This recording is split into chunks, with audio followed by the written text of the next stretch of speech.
7th lecture, chapters 13 and 14 of Zinn's People's History of the United States. In chapter 13 involves two separate movements, both of which were seeking change, but are significantly dissimilar to require an explanation.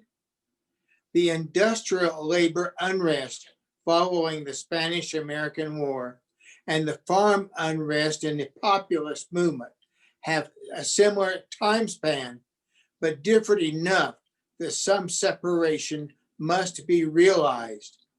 The combination of these two movements brought about the progressive era to counter some of the problems of society. A personal caveat here. I knew of Jim Hill from the folk music revival in the 60s and 70s. I had heard of the Haymarket riot. I had a vague knowledge of the IWW, the International Workers of the World, having heard it described as the I Won't Work group, in part because of their anti-organizational police structure. Furthermore, I have a firm conviction that a state-planned economy is very resistant to change and welcomes stagnation, as has happened historically in almost all cases. That said, we continue in the book examination. From before the Civil War, the trade union movement continued to grow. The concept of an industrial union remained, in general, a concept. Henry Ford unintentionally changed that with his development of the assembly line, where each person was responsible for only one small job as part of the process. This almost requires an industrial union to represent workers. The immigration to the United States was massive in the late 1800s and early 1900s, with a large increase in productivity by industrialization and divisions of labor in the assembly process. The result was more people seeking jobs than the economy could provide. Many at the top of the business community saw no need to help or protect their laborers, as they could be cheaply replaced. Thus, the Triangle Shirtwaist Fire in 1911 had 3 floors in the building above the height of the fire ladders, doors opening in rather than out, and basically the building out of code with very inadequate procedures, resulting in 146 deaths in the middle of the city. The piles of bodies about the building after the fire was extinguished were a prime target for the newspapers, so that it is estimated that 100,000 people marched in the protest of this disaster. In fact, the loss of life nationally went from 27,000 killed in industrial accidents in 1904 to 35,000 in 1914. This level of carnage finally did have some impact on public opinion.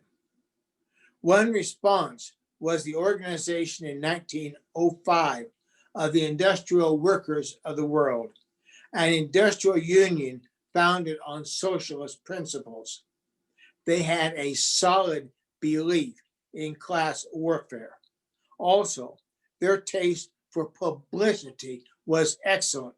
For instance, bringing so many protesters to a labor action and encouraging their arrest so that the local jails were clogged with prisoners, such that normal legal procedures were stopped.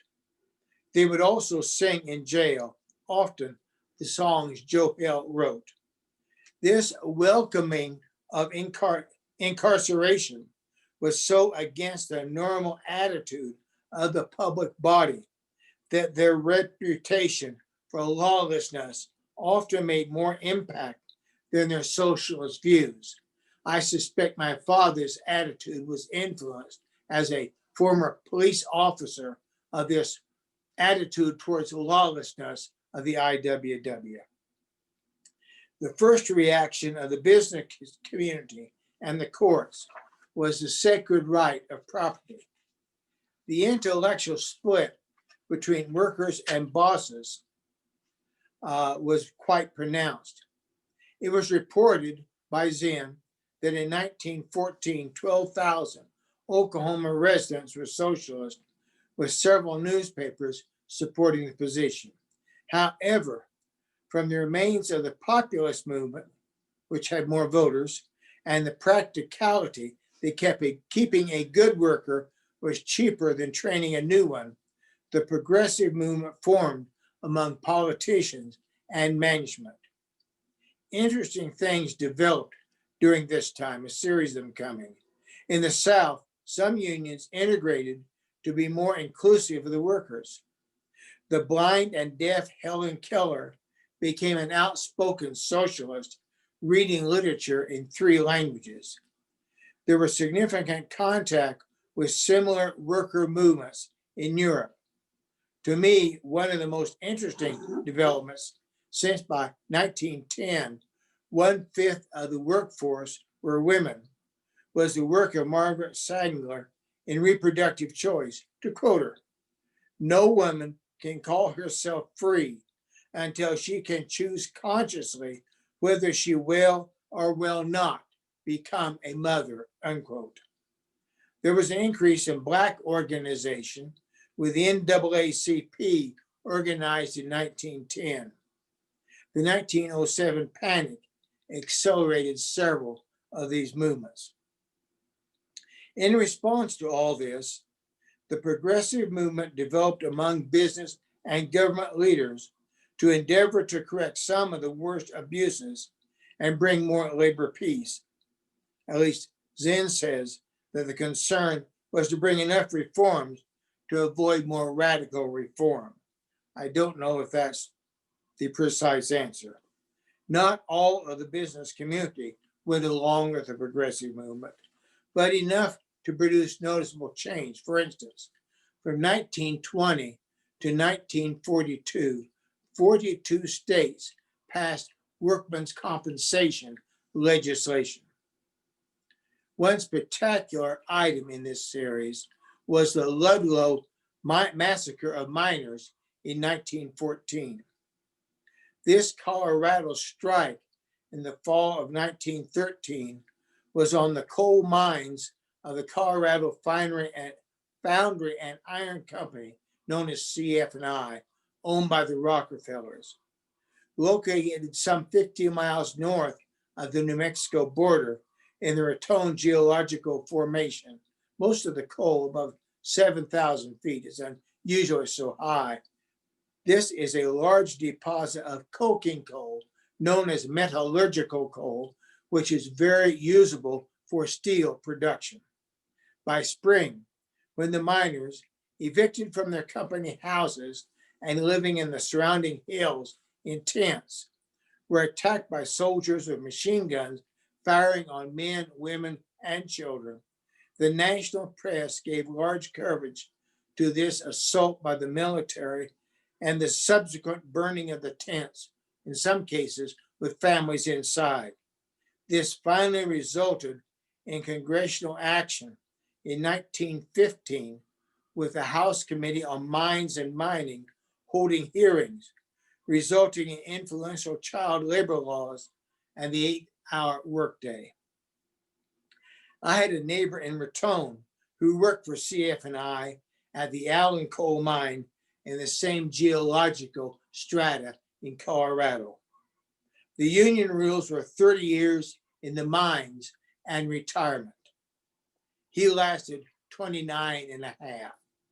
I had the privilege of doing his funeral, with the United Mine Workers doing their services as well at the graveside. There's now a National Historic Landmark at the Ludlow site, established in 2009. Memorial services by the union take place every year on a Sunday with the United Mine Workers of America speakers remembering this loss.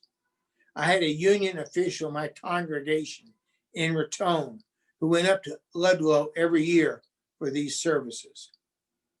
The progressive era started needed reforms and decreased some of the violence, but it did not really help the worker.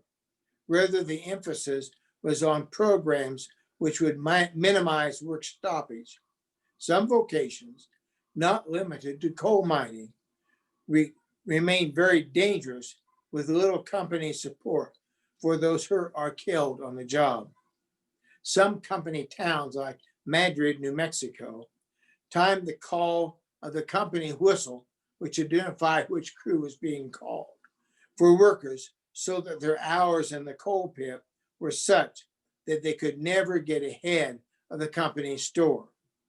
My late father-in-law recalled some families packing up and leaving in the middle of the night as they could never get ahead of the company's store, even if he left with no money and no job prospects. Chapter 14. World War I began with the assassination of one man in Sarajevo. Thanks to interlocking treaties and international mistrust, the death count set a new world record for a war. Woodrow Wilson proclaimed neutrality. The business community in America used the war orders from Britain to assist in the economic recovery from the downturn of 1907. Thus, there was significant shipping to Europe of materials destined for combat. A German submarine placed a torpedo in the Lusitania off the Irish coast. The war materials then sites were a violation of neutrality. However, they had no bearing on the sinking of the ship. Rather, the cargo in the front hold of the ship sunk her. Following the sinking of the Lusitania, the manifest of the cargo, the inventory of what was put aboard, was sealed under presidential order by Woodrow Wilson for 20 years. As the Second World War was looming, FDR kept the seal intact for another 20. The British government prohibited any salvage or diving upon the wreck. Thus, it was not until the 1960s that the manifest was released for scholars to study. It seems that the torpedo struck the ship just behind the bulkhead separating the front cargo hold from the front engine room, fracturing the bulkhead. The front cargo contained war materials, including a form of gun cotton, which exploded upon contact with salt water. On top of this were sheets of brass for the British to use for shell casings. This detonation forced the explosion down, blowing out the bottom of the front of the ship, though not noticed by the passengers. This very quickly sank the ship. It may have survived the torpedo, but the munitions in violation of Wilson's proclamation of neutrality sunk the ship. This was all too typical of the maneuvering about the war. Following public outcry and a good press campaign, the U.S. entered the war. Zinn stresses a strong anti-war sentiment present in the country. Certainly the business community benefited. The industrial complex prospered, and many workers were added to the employment force. In hindsight, President Wilson was, as documents now show, such a racist that a building and memorials from his University of Princeton have had his name removed thanks to the Black Lives Matter movement. However, he was a very strong supporter of the U.S. economy, investing and profiting from overseas activities. Also changing as a result of the war, the royal house in England changed their family name from the German Battenberg to Windsor as part of the reaction to German war aggression and propaganda in World War I. Technology had moved far faster than the generals, which was a major factor in the extreme carnage of this war. Prior to the American Revolution, gunsmiths in western Pennsylvania had perfected the rifle. Though it had a slower rate of fire, its range was several times further than the musket issued to the Army troops. There was at least one rifle unit on the American side during the Revolutionary War. A better example would be the Battle of New Orleans, where the U.S. suffered some 60 casualties, while the British had over 2,000. By 1863, the American Civil War had become a trench warfare. The European generals on both sides did not study the impact of the killing power of the rifle as presented in the Civil War. Thus, they relied on tactics which had worked with Napoleon, but which were not appropriate for 1914. The machine gun, increasing the killing power, was under development in 1864. Perfected by 1914, it only increased the killing power of the Army. Thus, some 10 million were killed in battle during World War I, along with some 20 million by starvation and collateral damage. The American public was well aware of these high casualty numbers and the high cost of this war by 1917. Zinn stresses the anti-war attitudes and actions in the underclass before entering the war. In fact, many of the underclass were immigrants or descendants of such from Germany, Austria, and surrounding areas of Central Europe, which had to go through a traumatic time, changing their names, anglicizing them, covering their backgrounds, and affirming their allegiance to the United States. Being anti-war in any case does not equal to being socialist or communist. The newspaper accounts of the cost of the war made the situation abundantly apparent to the general public. The fear of socialism, fed by the press and the occasional alliance with true anarchists, was already underway. This extended for almost a century until the economic collapse of the Soviet Union revealed in details its unworkability. The signs should have been seen much earlier, as Russia exported grain before the revolution, only to have food shortages by the 1930s. Of course, the Quakers opposed the war, but there were peace movements within a number of other American churches. The numbers of volunteers for non-combat positions were significant, including medical corpsmen going into battle under fire to tend to the wounded. This was a statement of the common humanity on those of both sides, rather than the hate generated by the propaganda of the war. The combination of economic profit and government propaganda did not stop those speaking from a Christian perspective on the violation of values present in the support of World War I. The chapter concludes with reference to the Sacco and Vincenti trial, which was still being studied when I was first in college, as a miscarriage of justice. The inability of Wilson to lead following a stroke in October of 1919, nullifying his somewhat limited progressive views for the rest of his second term, did not help the situation. Likewise, the very vindictive peace settlement following the war set the state for the next round of strife only 20 years ahead. I had two uncles in the Army in World War I. Neither went overseas. One never mentioned it and acted as if it had never happened. The other, in corpsman training, was active in VFW for the rest of his life. I find it interesting how different people respond to military service as reflects their social position. As these two brothers, relative farm